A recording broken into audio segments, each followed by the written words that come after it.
আমি Mohammad Tanjirul Islam Siam, right hand pace bowler, Khulna division. আমি Mohammad Nahid Hasan, right hand pace bowler, Khulna division. Mohammad Sumon Hossain, Khulna division, right arm pace bowler. আমার অনেক দিন ধরে ইচ্ছা ছিল বোলিংয়ের স্পিডটা জানার। এই 25 বছর টেস্ট ক্রিকেট উপলক্ষে বিসিবির যে আয়োজনটা, এই আয়োজনের মাধ্যমে আমি বোলিংয়ের স্পিডটা জানতে পারছি, অনেক ভালো লাগছে। আমি 126 তুলছি। আমি তুলছি 128। আমি 125।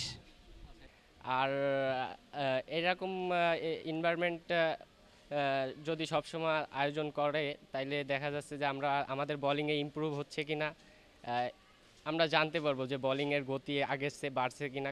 সেই জন্য এই ধন্যবাদ বিসিবিকে এরকম একটা সুন্দর এনভায়রনমেন্ট আমাদের আয়োজন করে দেওয়ার জন্য। আমার নাম হলো মিতু সাহা, আমি খুলনা ডিস্ট্রিক্ট আন্ডার 16 টিমের প্লেয়ার। আমার নাম হচ্ছে প্রত্যাশা কুন্ডু, আমি হচ্ছে খুলনা ডিস্ট্রিক্টের প্লেয়ার। টেস্ট ক্রিকেটে 25 বছরের একটা অনুষ্ঠান হচ্ছে, এখানে উদযাপন করা হচ্ছে। তো এখানে বিভিন্ন ধরনের আয়োজন রয়েছে, তো সেখানে আমরা দুইজনই পেসার রানটা অংশগ্রহণ করছি। নিজের স্পিড সম্পর্কে জানতে পারলাম, আমার স্পিড হয়েছে হলো 79। আর আমারটা হচ্ছে 78। হ্যাঁ, আমরা হচ্ছে এই গতিটাকে আরও কীভাবে বৃদ্ধি করতে পারি সেই হিসেবে আমরা হচ্ছে আরও চেষ্টা করতে চাই।